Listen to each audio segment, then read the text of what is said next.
ברוכים הבאים לפודקאסט של שפות-שלי, בית ספר לאנגלית ושפות נוספות. I'm here today with another exciting episode. The שפות-שלי podcast helps you master English one episode at a time. יש לנו פרק מאוד מעניין היום. שמי אריאל, I'm your host as always. So today I've got something special lined up for you guys. We're diving into the deep end of English language learning and surfacing with some common mistakes that many learners make while speaking English. אנחנו נדבר על כמה מוקשים שיש לכם בדרך כשאתם לומדים את השפה האנגלית, מתחילים לדבר אנגלית.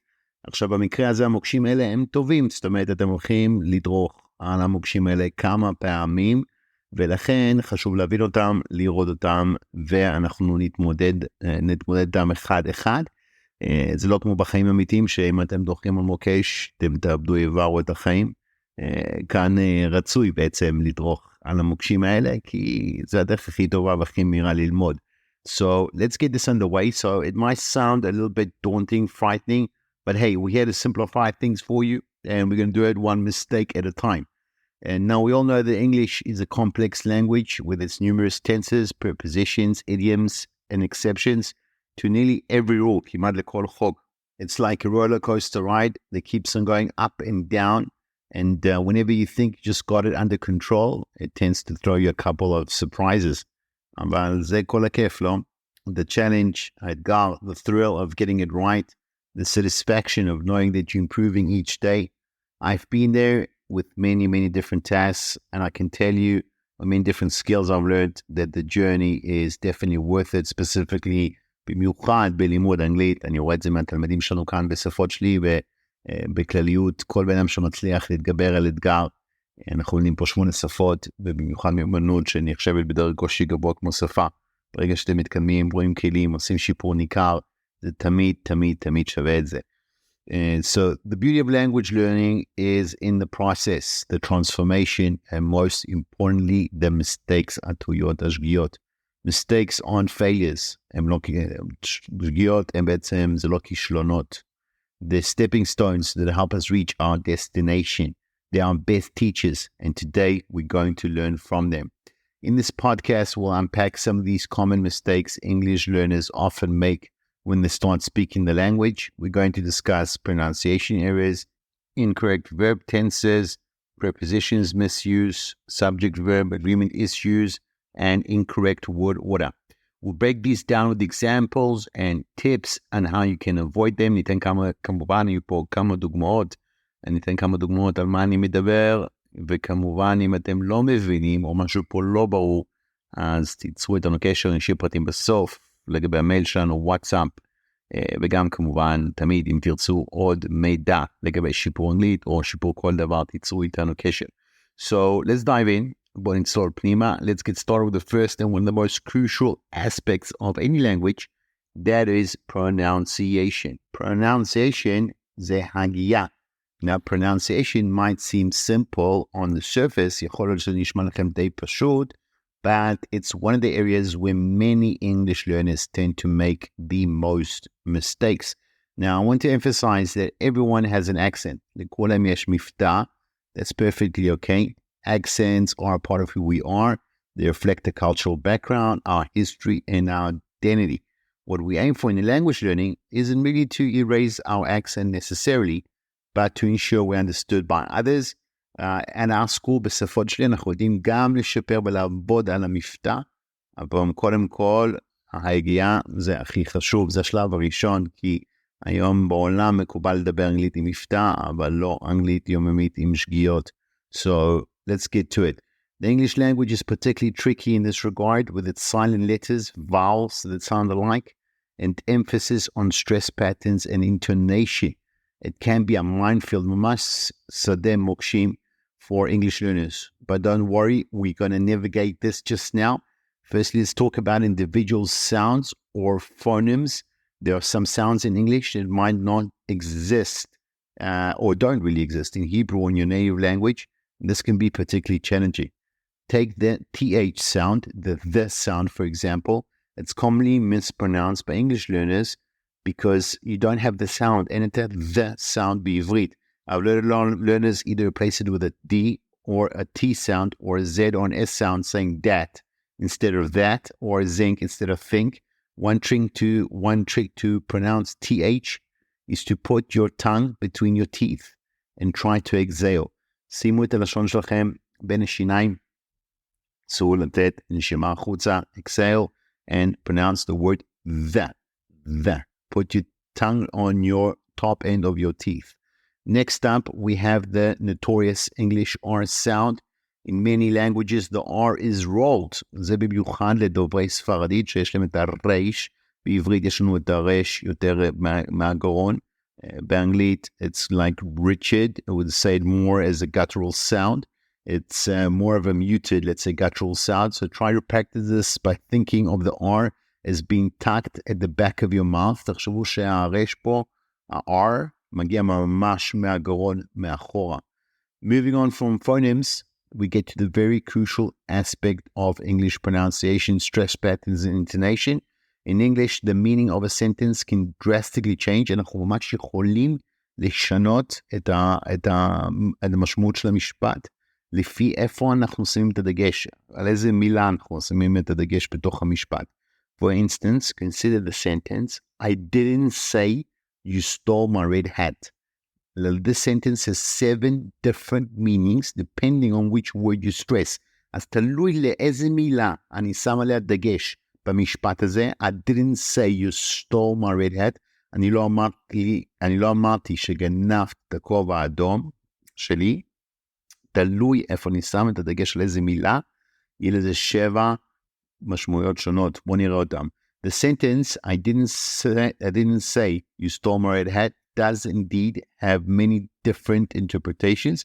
Let's break this down. I didn't say you stole my red hat. פה שמתי את הדגש על המילה I. So someone else said it, but not me. This stresses that the speaker is not the one who made the accusation. אם אני עוד פעם אומר, I didn't say you stole my red hat, כוונה היא פה, לא אליי. Someone else said it. מישהו אחר אמר זה, but not me. If I put the stress word now on the word didn't, if I say I didn't say you stole my red hat, here, in this case, the speaker denies making the statement that the listener stole the red hat and completely contradicts the claim that they accused the listener. If we now put the emphasis on the word say, and I say, I didn't say you stole my red hat, the speaker might have implied or hinted, but they didn't directly say it, or perhaps they communicated it in a non-verbal manner, or thought it, but did not voice it. מה קורה אם אני שם את הדגש על המילה you במשפט הזה, ואני אומר, I didn't say you stole my red hat. The speaker, in this case, the speaker didn't accuse the listener specifically, אנחנו לא מאשימים את הבן אדם הספציפי פה. They may have accused someone else. The accusation was directed towards another person, not the listener. Now, if I put the stress word on the word stole and I say, I didn't say you stole my red hat, the speaker might believe the listener has the hat or using it, but doesn't think they took it without permission.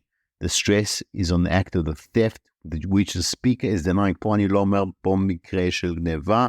I'm actually denying it. So that's what happens when you put stress on the word stole. Now, what happens if I put stress on the word my and I say, I didn't say you stole my red hat. In this case, the speaker may have accused the listener of stealing a red hat, או פה יכול להיות שאנחנו משווים את הבן אדם שמקשיב לנו שהוא גנב כובע אדום, but it isn't, אבל זה לא כובע אדום שלי, but it is in the speaker's hat. The emphasis is on the ownership of the hat. Now, what happens if we put emphasis on the word red and we say, I didn't say you stole my red hat. The speaker, in this case, didn't accuse the listener of stealing the red hat. Could have been a hat of a different color. The stress is on the specific color of the hat that was allegedly stolen. פה אנחנו עושים דגש על האדום. זה לא כובע אדום ספציפי שנגנב. עכשיו, אם אני שם את הדגש על המילה hat בסוף המשפט הזה, ואני אומר, I didn't say you stole my red hat. ואני שם דגש על המילה hat, במקרה הזה, the speaker accused the listener of stealing something, but it wasn't a hat. אבל זה לא היה כובע. The stress is what the item was stolen. In all these versions, כל הווריאציות האלה, the meaning changes significantly based on the stress word. המשמעות פה משתנה לחלוטין, אם אנחנו, תלוי איזה מילה אנחנו עושים דגש במשפט. This shows how emphasis can change meaning in English sentence structures. Finally, there's the issue of intonation, intonation. English is a stress-timed language, meaning some syllables are longer, some are shorter. English speakers use intonation to express emotion, imply questions, and much more. It's just not what you say, but how you say it. אתם משמעות זה הרבה. זה לא ממש מה שתגידו, אבל איך שתגידו את זה. So, pronunciation might seem like a very, very daunting prospect, maybe seem frightening to you, but with practice and the right guidance that we can give you, it's definitely something that can be mastered pretty easily. Always remember that it's okay to make mistakes. וזה גם בסדר to have an accent. What matters the most is being understood. And of course, understanding others, להבין את האחרים.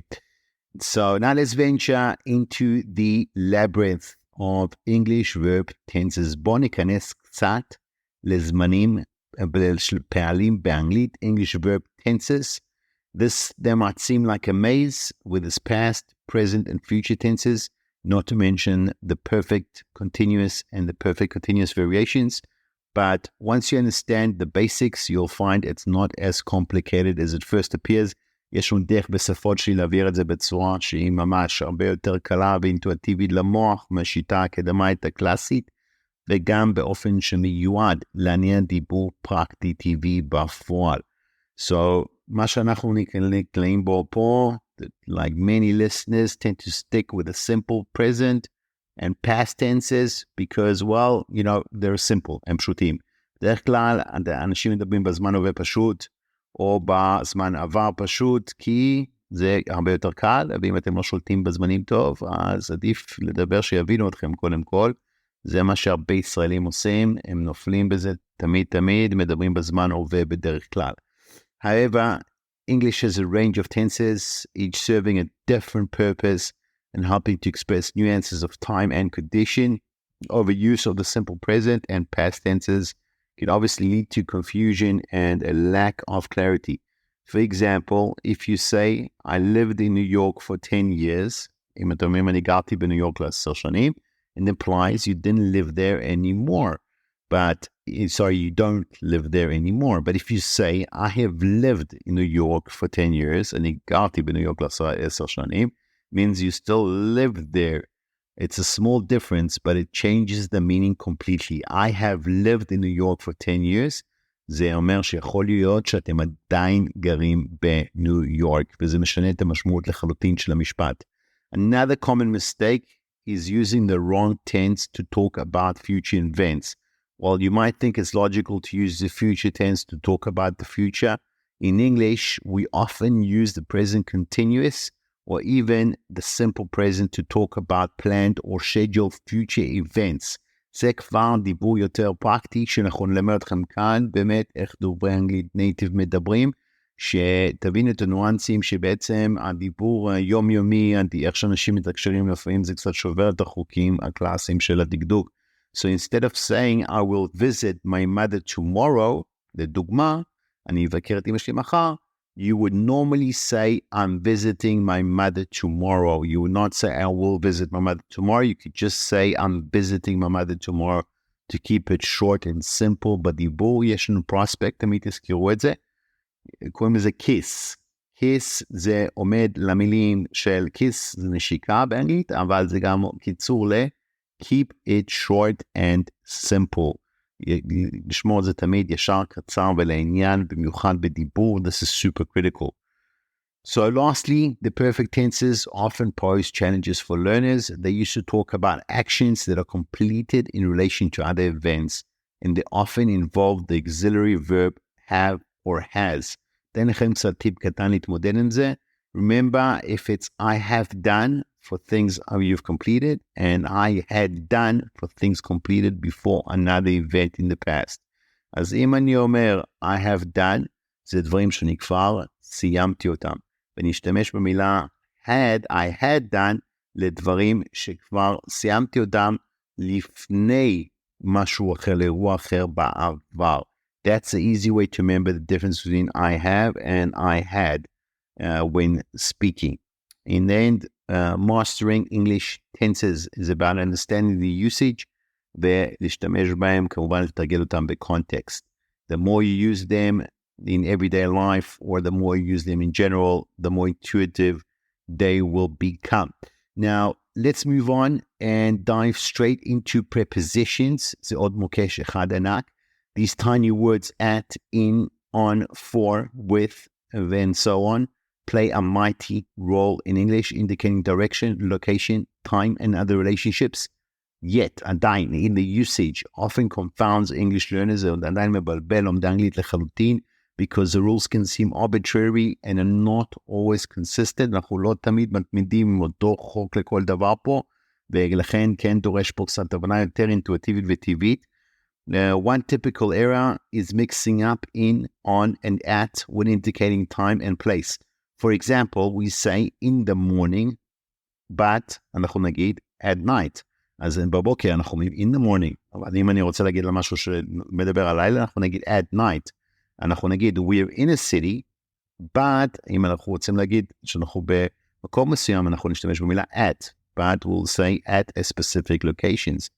To complicate matters further, לסבך את העניינים עוד יותר, on is used for days and dates, such as on Tuesday or on April 1st.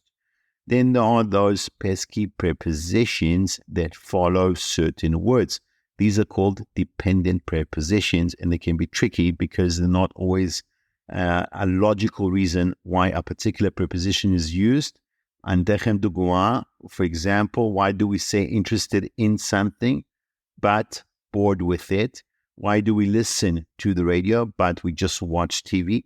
Unfortunately, these are things that just need to be memorized, and we'll make a list for you. אנחנו יש פה רשימה מלאה דברים כאלה שאתם כמובן פשוט תצטרכו לזכור, כי זה שימוש שהוא רק דוברי נייטיב יודעים את ההבדלים ביניהם, ואין קיצור פה באמת, אבל הם לא הרבה, ואנחנו נלמד איך להתמודד איתם, וכמובן תמיד בקונטקסט של המשפט, ולהגיד את זה בצורה הכי טובה שיש.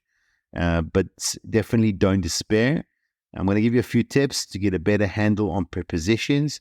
Firstly, think of the prepositions as words that link and create a relationship between other words in a sentence. Secondly, when you learn new vocabulary, especially verbs, learn them together with the dependent prepositions. It's not just rely, it's rely on. Not just apologize, but apologize for. And finally, read as much as you can. Seeing prepositions in context is one of the best ways to understand their usage. אז זה היה ככה הסבר קטן על מילות יחס prepositions, אחד המוקשים ענקיים.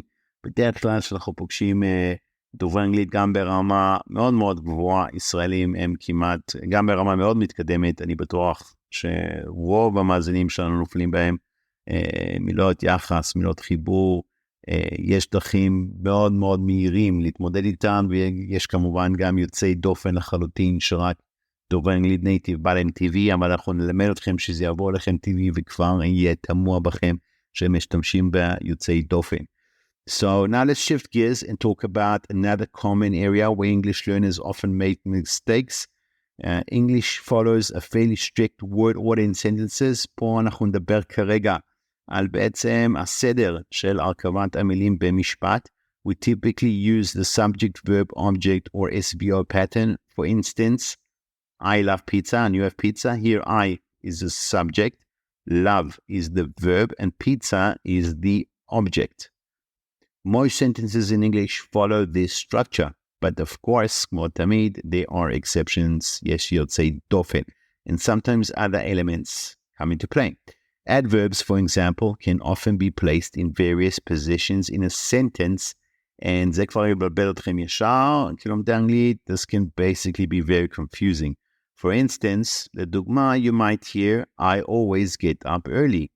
I get up always early, and always I get up early. זה שלושה משפטים שונים. משפט ראשון, I always get up early, אני תמיד קם מוקדם. אפשר להגיד את זה גם בצורה, I get up always early, and always I get up early. אבל רק המשפט הראשון הוא נכון. Only the first sentence, I always get up early, is correct. יש לנו פה adverb that we have in the sentence, And even though the other sentences contain the same words, it's the word order that matters. פה הסדר של המילים הוא קריטי, ורק המשפט הראשון הוא נכון. I always get up early, אני תמיד קם מוקדם. Adjectives also often confuse learners when they come before or after the noun. They can modify. The golden rule is adjectives זה מילת תואר, תיאורים. Most adjectives come before the noun.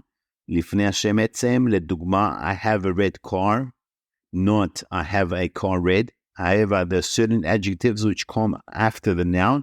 יש כמה שהם יוצאי דופן ובאים אחרי השם עצם, especially when the adjective is modified by an adverb, כשאנחנו משנים טיפה את המילת תואר, like the girl tired and hungry went to bed. So this can be difficult. When making up a sentence like that. This is like a general sentence. When you see it, you'll see it a lot in literature גם. אתם תראו את זה הרבה גם בספרות אנגלית, שיש משפט כמו the girl, tired, sick, tired and hungry, went to bed. אז כמו הילדה, עייפה ורעבה, היא הלכה לישון, היא הלכה למיטה. So in that specific sentence, it can be very, very confusing, especially for English learners. It doesn't sound right, doesn't sound correct.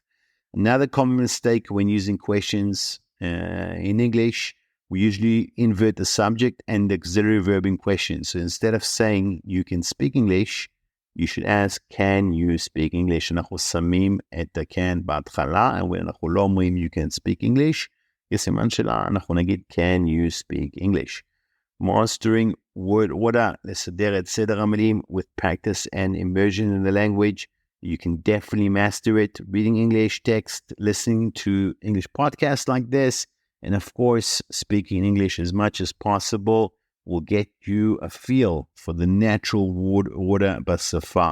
לתת לכם הרגשה של הסדר המילים, הצורה של הסדר המילים הנכון בתוך השפה.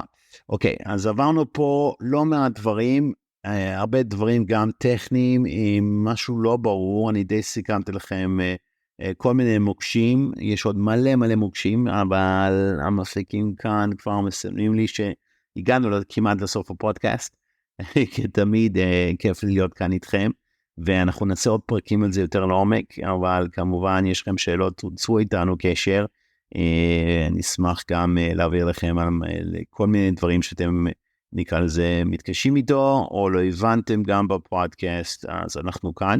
So let's conclude. Okay, we've traversed through the vast landscape of some common mistakes. מוקשים, שהייתי אומר ללומדי אנגלית.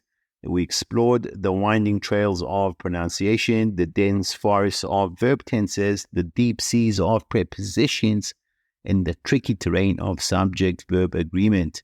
And also we looked a little bit at the maze of word order. We laughed at the missteps, nodded at the familiar, and perhaps you guys winced a little at the confusion that they can cause. But let's remember, these aren't just mistakes, they're stepping stones on the path to fluency. זה מדרגות שלכם כדי להגיע לדיבור אנגלית ברמה שוטפת. אתם תזכרו היום בעולם, פחות מקובל לדבר אנגלית יומיומית יש שגיאות. אתם רוצים לדבר אנגלית נקייה, טובה ומדויקת, היא השפה הכי מדויקת בעולם. So, whenever you make a mistake, שאתם עושים טעות, תזכרו, אלה סימנים שאתם מאתגרים את עצמכם, אתם צומחים ואתם לומדים. The key takeaway that I want you to get from this discussion is not to fear these mistakes, but to embrace them, לקבל אותם באהבה as part of your English learning journey. When you stumble over a tricky pronunciation, wrestle with a confusing verb tense, or fall into a grammatical trap. Remember that every mistake is an opportunity to learn and improve. כל טעות היא בעצם הזדמנות ללמוד ולשפר את עצמכם. Language learning, בסופו של דבר לימוד שפה, ואנחנו מלמדים כאן 8 שפות, אנגלית, ספרדית, צרפתית, איטלקית, רוסית, ערבית, גרמנית, בעברית, לעולים חדשים. Any skill requires patience, practice, and a lot of resilience. Each of these mistakes is a milestone that brings you a step closer to proficiency. So the next time you find yourself tangled up in an English discussion, or you have a problem with grammar or vocabulary, to take a deep breath, נשימה עמוקה. Remember, you're not alone. There's millions of people literally learning English daily. לא מדבר איתכם על עשרות אלפי תלמידים שלומדים אצלנו, but you know, you're not alone, אתם לא לבד. So keep pushing forward, תמשיכו לדחוף קדימה. So here's to the mistakes and the lessons that teach us. Here's to the journey of language learning with all its twists and turns. And here's to you, our brave listeners, for daring to step out of your comfort zone and embrace the challenge of learning English. Thank you for joining me today on the Safot-Sheli podcast. I hope this episode is giving you some valuable insights and helpful tips to guide you on your English learning journey. Remember, the only real mistake is the one from which we learn nothing. זה הטעות היחידה, שאתם תמיד תסגרו השגאה היחידה, הטעות היחידה, זה אחד שאנחנו לא לומדים ממנה שום דבר. So keep learning, keep making mistakes, and most importantly, keep enjoying the journey. אני אריאל, אנחנו נתראה שוב בפרק הבא כתמיד. So keep breaking those barriers and happy learning and keep at it and stay solid. אם אתם תרצו ליצור איתנו קשר, הם מוזמנים לחייג למספר 053-550-1976 או לכתוב לנו בוואטסאפ, גם מזמינים גם בוואטסאפ הזה, במספר הזה, או צאו איתנו קשר באימייל info@safot-sheli.co.il and keep pushing forward, stay solid. אני אהיה כאן שוב שבוע הבא. Thank you and bye bye.